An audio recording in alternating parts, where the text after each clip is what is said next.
Yeah. That means you're on. I'm on. That's it. All right, so we're in the book of Acts. We're going to start tonight in Acts chapter 17. We'll be in verse 1. We're watching the birth of the church. This is an amazing element of all of human history. As the New Testament is laying out for us already, in the gospel messages we learn of Jesus the Messiah, this miraculous birth and life and death and then resurrection. They're raising up of the disciples and becoming apostles, continuing to spread the gospel out throughout the whole region. Then other men and women are gathered together. Thousands and thousands come to know Christ as their Savior. Then the book of Acts begins, and in it we see the Holy Spirit and the power the Spirit has as He comes upon the disciples and they begin speaking in tongues. Then other people who come around also, and like Barnabas and Stephen, and who themselves are sent out in the lives that they begin to lead. And of course, eventually, we discover how much the chief priests are trying to stop the church from growing, and the persecution they bring upon the church, and specifically how they raise up certain people to go after Christians or members of the way, and specifically one very well-known Pharisee, a highly educated Pharisee by the name of Saul of Tarsus. Saul is the Pharisee of the Pharisees, as he describes himself. He starts going after them and dragging them out of their homes, and beating them and imprisoning Christians and persecuting them. And of all people in the world for God to put His hand on and call into His own work, it would be Saul of Tarsus on his road to Damascus. And the great and amazing things that happen from there. We see continually these apostles speaking the word of God, loving on people, doing miracles, praying, and yet being persecuted. Grabbed, beaten, thrown in prison. And God keeps, frankly, destroying all these prisons.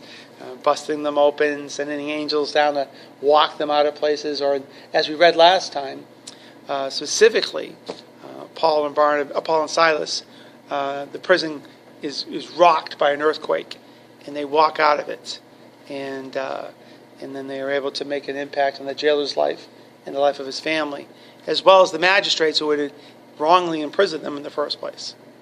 So this is Paul's second missionary journey, and so that brings us up to his trip to Thessalonica.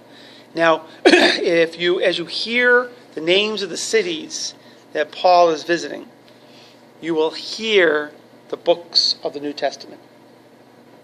So in the case of Thessalonica, you are going to be introduced to the Thessalonians. So let's begin reading. We're in chapter 17, verse 1. When they, that be Paul and Silas, had passed through Amphipolis and Apollonia, they came to Thessalonica, where there was a Jewish synagogue. As his custom was, Paul went into the synagogue, and on 3 Sabbath days he reasoned with them from the Scriptures, explaining and proving that the Christ had to suffer and rise from the dead. This Jesus I am proclaiming to you is the Christ, he said. All right. Some of the Jews were persuaded and joined Paul and Silas, as did a large number of God-fearing Greeks and not a few prominent women. But the Jews were jealous. So they rounded up some bad characters from the marketplace, formed a mob, and started a riot in the city. They rushed to Jason's house in search of Paul and Silas in order to bring them out to the crowd. But when they did not find them, they dragged Jason and some other brothers before the city officials, shouting, "These men who have caused trouble all over the world have now come here. And Jason has welcomed them into his house. They are all defying Caesar's decrees, saying there is another king, one called Jesus." When they heard this, the crowd and the city officials were thrown into turmoil. Then they made Jason and the others post bond and let them go. As soon as it was night, the brothers sent Paul and Silas away to Berea. On arriving there, they went into a Jewish synagogue. Now the Bereans were of more noble character than the Thessalonians, but they received the message with great eagerness and examined the scriptures every day to see if what Paul said was true. Many of the Jews believed, as did also a number of prominent Greek women and many Greek men. When the Jews in Thessalonica learned that Paul was preaching the word of God at Berea, they went there too, agitating the crowds and stirring them up.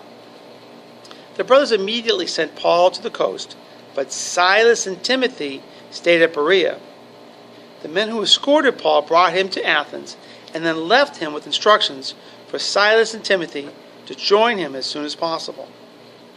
While Paul was waiting for them in Athens, he was greatly distressed to see that the city was full of idols. So he reasoned in the synagogue with the Jews and the God-fearing Greeks, as well in the marketplace day by day with those who happened to be there. A group of Epicurean and Stoic philosophers began to dispute with him. Some of them asked, "What is this babbler trying to say?" Others remarked, "He seems to be advocating foreign gods." So they said this because Paul was preaching the good news about Jesus and the resurrection. Then they took him and brought him to a meeting of the Areopagus, where they said to him, "May we know what this new teaching is that you are presenting? You are bringing some strange ideas to our ears, and we want to know what they mean." All the Athenians and the foreigners who lived there spent their time doing nothing but talking about and listening to the latest ideas. Paul then stood up in the meeting of the Areopagus and said, "Men of Athens, I see that in every way you are very religious. For as I walked around and looked carefully at the objects of worship, I even found an altar with this inscription, 'To an unknown God.' Now, what you worship as something unknown, I am going to proclaim to you." So let's stop there, and we'll come back, because that's actually a very, very exciting thing that he brings up. And the people that he's talking to, it's very important. So we're seeing Paul and Silas already moving around quite a bit. We're seeing, again, these constant themes. Paul would come into a city, as it was said with Jesus as well, as it was his custom. Where would he be? Synagogue. In the synagogues. As we look at Christ's life, we see that he's very consistently in a certain number of different places. Where was it common for Jesus to be? The synagogue. The rivers. Yeah, there was a lot of times there was rivers that he'd be involved with, starting with his trip out to the wilderness, where John the Baptist would baptize him in the Jericho. Mountains. Yeah, he would go there to pray and be alone. How about the temple? When he came to Jerusalem, The cave. oh, yep, there were times, right? Well, but the temple was really important. Now, mind you, he only spends his last days in Jerusalem, but he is, as it was said, you can see at the time of Hanukkah, he is, walking along in the temple, and this is where he would begin challenging. He was commonly in the marketplace. The marketplace. Why is that important? A lot of people. A lot of people. And the leaders of the community would gather in the marketplace, and people could bring their issues to the leaders to have their discussions, their disagreements worked out. So these are the kind of common places. You see the same thing with Peter, and you see the same thing with Paul. In fact, it's very common here. Remember, there's no churches. Now, the church has been launched. They're overwhelmingly Jewish people. Excuse me. And many of these believers, these first believers, returned to the synagogue. It was perfectly natural for them. They're just gaining more of an understanding of God by studying the Scriptures. Remember, they're not studying the New Testament. The New Testament is being lived out. They're studying the Old Testament, which points to Yeshua HaMashiach, Jesus the Messiah. And now that's what Peter and Paul are talking about. They're running around in the same way, going to these synagogues to be able to preach the good news. So as we see here, as they had passed through Amphipolis and Apollonia, they came to Thessalonica, where there was a Jewish synagogue. And as it was his custom, Paul went in, and on 3 Sabbath days. So now, this could be, for them, this means 3 weeks. So Friday night begins the Jewish Sabbath, and it goes until Saturday night. And then he'd spend the week moving from house to house, in the marketplace, and then come back again to the Sabbath, where there would be people like us gathering together for the opportunity to worship God and to study the Scriptures. It was a perfect time. But more specifically, he is explaining this man called Yeshua, Jesus, the Messiah, the Christ, because people were asking questions. Where did God now? This is many, many years now after Jesus' resurrection. We talked about this last week, and we'll get into it a little bit more. When Paul and Silas were arrested the week before, do you remember how they told them to be careful and to lock them up a little bit more securely? Yeah, very possibly. They're not only have they heard about the gospel message, these guys have got a reputation that strange things happen with them. And when people try to lock them up, God opens the doors and they walk out. So people know. So in addition to all this, Paul's explaining why the Messiah had to suffer and die and then be resurrected. There's still a very strong messianic belief that the Messiah would come as a conquering king and defeat the Romans and free all of Israel. That's what they're looking for. But Paul has to explain why that's not the case in Jesus. All right. So some of the Jews were persuaded and joined Paul and Silas, as did a large number of God-fearing Greeks and not a few prominent women. So that's in verse 4. We've heard about this before, where you have people, Greeks who fear God, fear the one and only God. They just don't know much about him, and why Paul is so important and would come and do this. Look in verse 4 also, that very last part. And not a few prominent women. This is unusual that they're actually using the negative. Usually say, and a lot of. But in this case, they use the negative form, and not a few. It's almost like they're trying to make this an emphasis. And not a few. A lot. A lot. But the way they wrote it, Yeah. all right, is real interesting. Instead of just saying it directly, they say it in a way. This is a way of using literature to make a more valid point. In Christ's life, Peter's life, Paul's life, they relied upon donations, other people to feed them and to give them housing. Jesus also. That's what I'm saying. Yeah, Jesus, Peter, and Paul. They're all in this case. These are some of the people that help support the ministry. In fact, Paul will write back later on to the Ephesians, thanking them. So here's a situation where, again, they make special mention, in my opinion, they make special mention to let everyone know about what these women were able to doing to help move the gospel forward. All right. But the Jews were jealous. You remember, I don't like to use the word jealous. It's just probably the way the Greek is defined. The word jealous is a negative word, right? Mm-hmm. But God is jealous. We're told that God is a jealous God. So we use the term that maybe probably a little bit more appropriate. In fact, the Catholics teach it as a deadly sin, envy. Mm-hmm. They were envious. See, jealous means wanting something that belongs to you. That's why God can be a jealous God. When he's talking about Israel not following him and going its own way, we had taken ourselves away from God. And so God was jealous for us. We belonged to him, but we had taken us away from God. These Jews are envious. They want something that doesn't belong to them.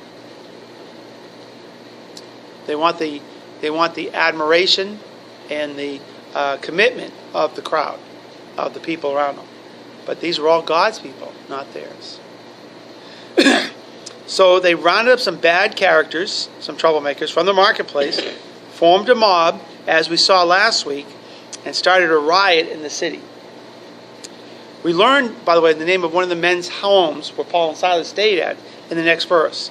They rushed to Jason's house in search of Paul and Silas in order to bring them out of the crowd. It's unusual for a story just to throw a name in there. So that's kind of unusual, but that's Jason's name. They dragged Jason and some of the other brothers before the city officials, just like last week, right? The magistrates, shouting, and again, just like last week, these men who have caused trouble all over the world have now come here, and Jason has welcomed them to his house. They are all defying Caesar's decrees, saying that there's another king, one called Jesus. When the leaders heard this, the crowd and the city officials were thrown into turmoil. Then they made Jason and the others postpone and let them go, which is different than last week. All right, a lot of similarities. One of the things that we read about last week, it said this. This is Acts chapter 16. This is going to be in verse 20. You don't have to turn there. As Paul and Silas were being brought before the magistrates, these men are Jews and are throwing our city into an uproar by advocating customs unlawful for us Romans to accept or practice. And that's the worship of another god. They were supposed to worship Caesar. And now Paul is advocating that they worship God, the Jewish God, Jehovah, and Jesus himself. All right. So this is, the only thing that's different here, it's not Paul and Silas. So there's a price for not only following Christ, but helping. I mean, what were these guys doing wrong? Nothing. Nothing. They were housing them When you follow Christ, that's what happens. in sacrifice and support. Just In these days, especially in this world right. that they lived in at that time, but as the world progresses, we're still persecuted, but not in the same way. Right. Well, maybe it's because there's enough support. There's just yesterday, there was a big decision before the Supreme Court. Yeah, it's privacy. Oh no, I'm sorry. Different. Nope, that relates to Christianity. Right. And of all places, I think, if I remember correctly, the town is Greece, Pennsylvania. All right. The town council, before the town meetings, always open in a prayer. They always open to prayer. Always open in a prayer. This time they don't. No, they still do. And certain people didn't like it. Namely, specifically the ACLU.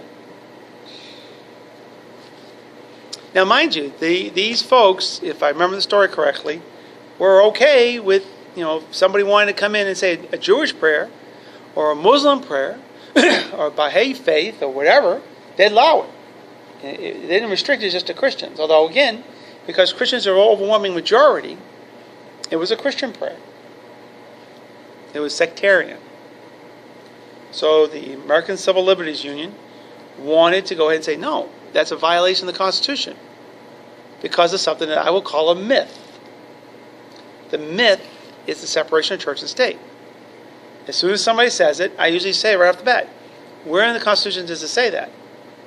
By the way, you do know that the words separation, church, and state do not show up in the Constitution. None of them. It's what is known as the Establishment Clause. The First Amendment to the Constitution goes like this. Congress, that's the group of guys and gals down in Washington, not the people in the community of Fall River. Congress shall make no law respecting an establishment of religion or prohibiting the free exercise thereof. See how it's like both sides there? So Congress can't come out. Congress, not the local city council here in Fall River. Congress can't come out and say, you will always open up your city council meetings, town council meetings, with a Christian prayer, specifically a Baptist prayer. You won't. You'll have to do it just Christian, just this way. Congress can't make that law. But if you want to pray, Congress can't stop you. Remember, the lawgivers is not the president, although many presidents would like to give laws. The lawgivers are not the Supreme Court. The lawgivers are the Congress, who represent the people, that we can vote in and then vote out if we want to. Supreme Court justices are there for life. They're supposed to just simply take a law that comes out of the Congress and hold it up to the Constitution and see, does the Constitution address this? But that's not what's happened. Over the decades, the Supreme Court's learned that they can, fiddle with the Constitution all they want. So they went inside this thing called the Establishment Clause and drew out of this concept of separation of church and state, which actually comes from a letter written by then President Thomas Jefferson to the Danbury Baptists of Danbury, Connecticut, who were concerned that the Congregationalists were about to become the national religion. Like the Church of England, everybody had to belong to the Church of England. And the Danbury Baptists of Danbury, Connecticut said, we're not going to stand for this. They had some other issues too. So they wrote Jefferson. Jefferson, who had nothing to do with the writing of the Constitution, he was in France when it was being written, still could speak on it pretty well and said, hey, you don't have to worry. The Constitution builds a high wall of separation between church and state. It comes from a personal letter from the president, not in the Constitution. But we took advantage of that. It's a long story about that, how that all happened. So these young people out in Greece, Pennsylvania, were just being faithful to God, open to other faiths, and chose to be able to open their little meetings with prayer. And as a result, they're persecuted for it. Yeah, that's the kind of persecution in this world we have. Yep. So, on a 5-4 decision, 5-4, the Supreme Court said, you guys can pray. So we have 4 Supreme Court justices Say they can't. said they can't. So if they have to vote in a new one's going to retire, isn't it? They're always going to retire. They're all going to retire. All they need to do is swing one the other way, and it goes the other way. Exactly. Uh-huh. Exactly. But the point being, It's is in really, our Constitution now. well, but the thing is, how do you determine, how do you, interpret the Constitution? People are going to try to finagle the different Yeah, ways. manipulate. and change Yeah, this oh, way, absolutely. They this now way. they refer to all these different, shadows in the Constitution. Well, we really, really think they meant this and stuff like that. So, again, just as they're living in this time, although again, these folks here were dragged before a court, physically dragged, just like the people of Greece, Pennsylvania, were, dragged before the Supreme Court in order to be able to. Now, mind you, I don't know exactly. I know the ACLU brought the case against them, so that starts in the lower courts, and then it works us up to the the appellate courts, and eventually gets to the Supreme Court. So it could have been, for all of you know, the folks of Greece, Pennsylvania, dragging the ACLU before the Supreme Court. But the point being, they were just there, just loving the Lord in their own way, in their own little town. And like I said, the law says Congress shall make no law. But we've applied the federal law to every element of our life. It's all over. Yep. It's everywhere. Yep. I experienced that in my own life when I think I told you last week. I was going to play at this little fair down in Marion. Right. And my son-in-law went down and told him, that he's got a booth there. And he just mentioned, he says, my father-in-law's coming down and play. And she says, is he the one in the Jesus shirt? Because I played there 2 years ago. Right. And he says, yeah. She says, well, we hired somebody else for that. And he looked at her, she said, now, I'm a big Jesus person. But basically, she told him flat out, you can't wear a Jesus shirt at the fair. Because it might offend somebody. that doesn't believe in Jesus. So, in those issues, you look and say, well, these people, if they want to believe that way, it's their affair. They can stop, No one called me and asked me to play anyway, but I was going to play for his benefit. Mm-hmm. Figured draw more people over to see his stuff. Mm. And he was livid, huh? He was livid. I mean, I was, and then I was going to play down in another place he was at, but I think he said no. I said, look, that's okay. I don't have to play. I offered just to, he did well at that fair. I prayed for him. The Lord helped him out a lot there. Trying to get a carpentry business off the ground. A what? Carpentry. He takes discarded wood and turns it into a creation. And he's really good at it. The kid is excellent at it. But it's a business, there's a lot of people out there. It's not like there's only no carpenters. Right. But I says, look, you're in a good business. Jesus was in that business, so you're in a good business. And he knows you're good, too. Right. He's giving you a lot of talent. But, you see that all the time, In fact, this weekend, Judy and I yesterday went to a christening. I'll just share this real quick. Her great-granddaughter, it's a great-grandchild anyway, is getting baptized in a Christian church. It's out in Little Compton anyway. Right. And it's Presbyterian. Right. And this pastor's really hooked up with Jesus. He definitely is. If you Right. go there, I was really enjoying the service.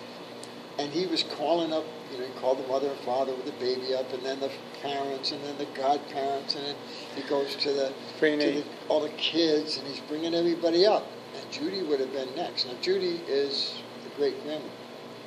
Of all people to leave out. You don't leave out the great-grandmother. Jiminy crickets. All those people in there wouldn't be there if it wasn't for Right. the great-grandmother. Right. It's called a matriarch. Yeah. Exactly. And he left her up. He stopped right there. She was livid. Now I'm feeling bad for her because she broke right down in tears. And she was really pissed off. And I don't know why he did it. I mean, and I was going to say, this is a nice little church. We could come there because Judy needs to go to a church. I'll take her there.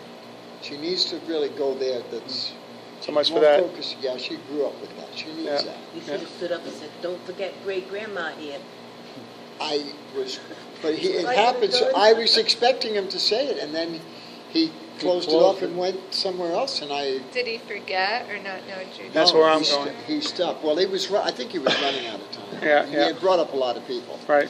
Anyway, Yeah, once you there's start only that one way. more person, though. Yeah, but once you start that, you gotta get everybody. Yeah. in my opinion, I'm sitting there going, he should have kept going here. Yeah. Anyway, he stopped, and she was hurt. And at the end of the service, we went outside.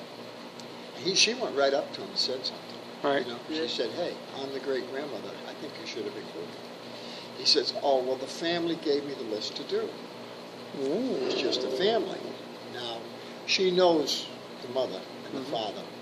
Father is her grandson, mother is his wife. Children were very close with those kids. So we get home and told Karen. She told him. She said, no. She said, he just, I told him I only wanted two, we could go this, and then he kept expanding it and expanding it and expanding it. So now this pisses Judy off even more. This is the minister.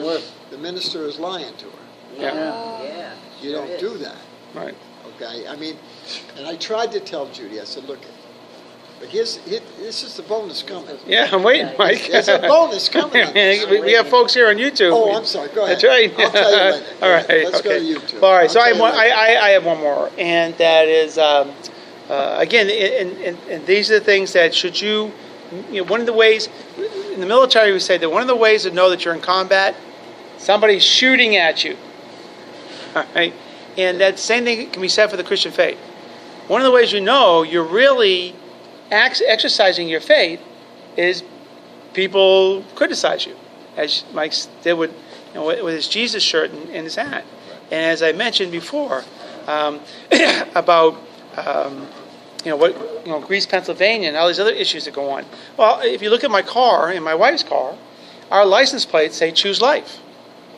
You can get license plates that support certain things. You can get the Red Sox Foundation. You can save the whales. It's really neat. Yeah, Cape Cod. Yep, Cape Cod and the islands.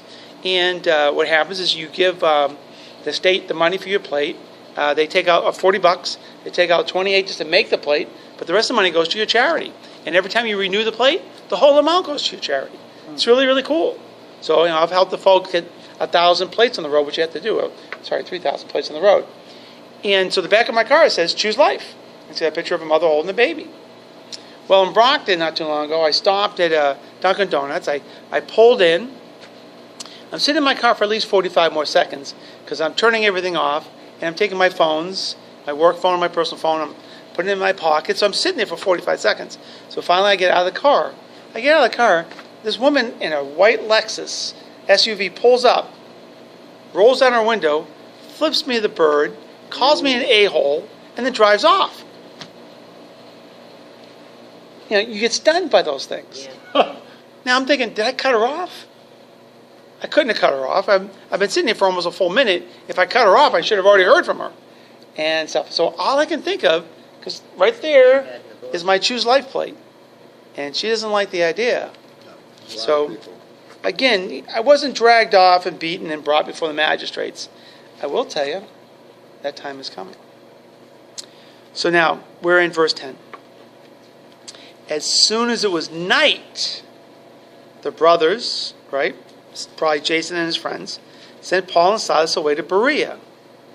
On arriving there, what did they do? Went to the synagogue. They went to the synagogue. Now the Bereans were of noble character, more noble character than the Thessalonians, for they received the message with great eagerness and examined the scriptures every day to see if what Paul said was true. Many of the Jews believed, as did also a number of prominent Greek women. There it is again. And many Greek men. The Bereans, this is a very famous passage in the book of Acts. You will find churches called Berean churches. You will, there's a summer camp you can go to that's called Berea. There's this, the idea of being a Berean is something that's greatly valued by Christians. So these ones, first of all, they were seeking and looking forward to Paul to hear what he had to say. And these Jews went ahead and embraced what he taught. So their hearts were prepared. But also, look at this. They made sure what Paul was saying was true. Remember, Paul is teaching that the Yeshua HaMashiach, Jesus the Christ, had to suffer and die. You can read about that in Isaiah and in Psalms. There are plenty of places where you can read about the Messiah and what has to happen to him. So he's explaining this. And so what they're doing is they're flipping back and they're going into those passages. In this case, they're rolling out the scrolls, and reading and making sure that what Paul is saying is true. If you haven't heard preachers do this and teachers, they will tell you, don't just believe what I'm saying. You go back and you read the Word of God, and you make sure what I'm saying is true. I've heard plenty of pastors say that on a Sunday morning or on a Wednesday night. Plenty have heard them on the radio over and over again, that they have pleaded with us. Pope John Paul challenged Catholics to read their Bibles. So this is something that we can do. So anyways, that is a very, very famous passage. Many of the Jews believed, as did also a number of prominent Greek women and many Greek men. When the Jews in Thessalonica learned that Paul was preaching the word of God to Berea, they now went from Thessalonica over to Berea, agitating the crowds and stirring them up. So it's not good enough that they got them out of Thessalonica. They had to go to Berea to cause more trouble. So they went into agitating the crowds, stirring them up. The brothers immediately sent Paul to the coast, but they kept Silas and Timothy at Berea. The men who escorted Paul brought him to Athens, and then left with instructions for Silas and Timothy to join him as soon as possible. So Where now, did Timothy come from? yep, just appears out of nowhere. Yeah. But they come back over here. Luke is probably with them as well. Because Luke does, or whoever's writing Acts, we don't know for certain, we think it's Luke, talk about we.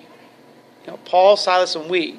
So they're talking about, so there were other men, or people along with Paul on these journeys. So now, Paul is by himself. This is very unusual. He is in Athens. Do you guys recognize that name at all? Where is Athens? Greece. Yeah. Right? One of the most famous cities in all the world. Yep. One of the most famous cities in history. Athens, Greece. When you think of Athens, what do you think of? The Greek gods. The Greek gods, absolutely. Those statues. All the statues, right? Mhm. Any men? Any names?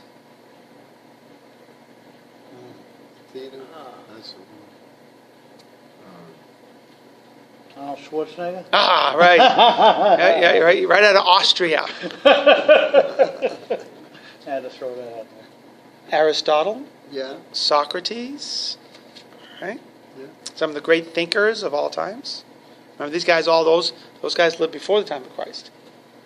Athens is considered to be a center of great thinking, great learning. All right. So while Paul was waiting for them in Athens, he was greatly distressed to see that the city was full of idols.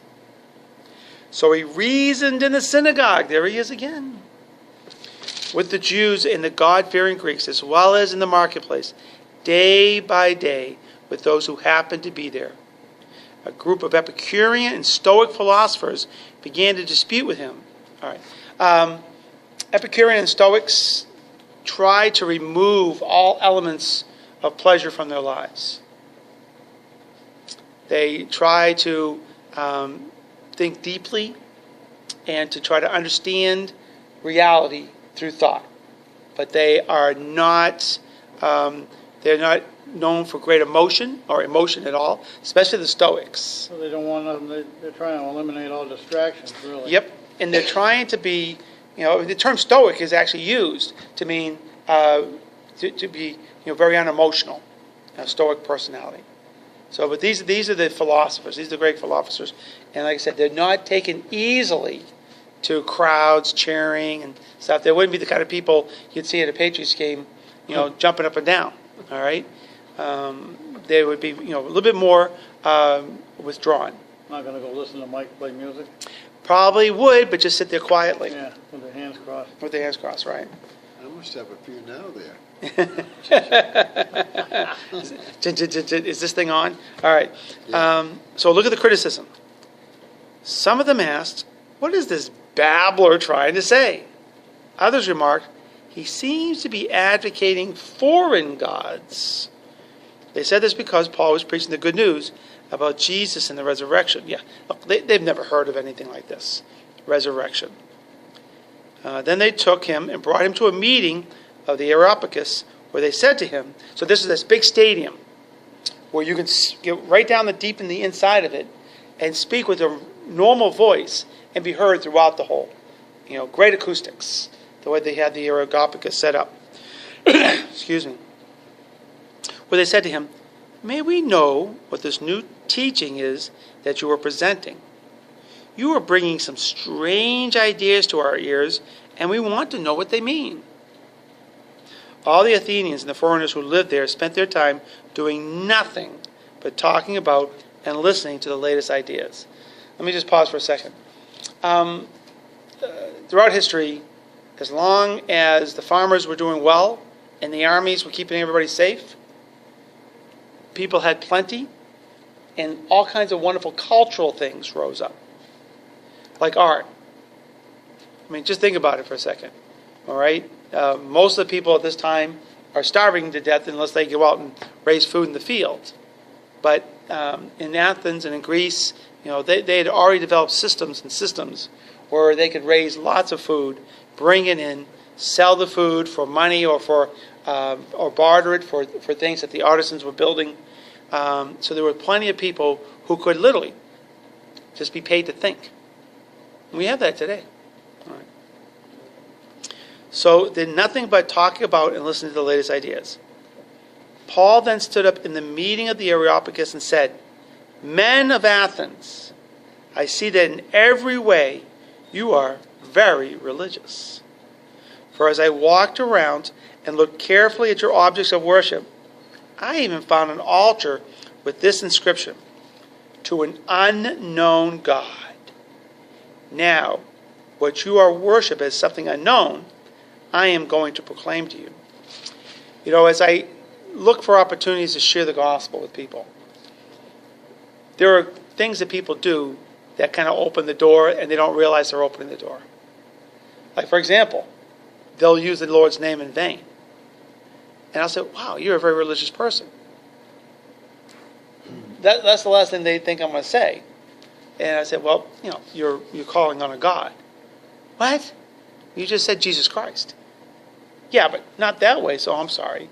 I thought you were, realized that, Jesus was God, and sometimes I can keep going. Of course, sometimes they just cut you off. It's very fashionable to wear crosses, right? Guys will tattoo them on their bodies. It's another opportunity. I really like your cross.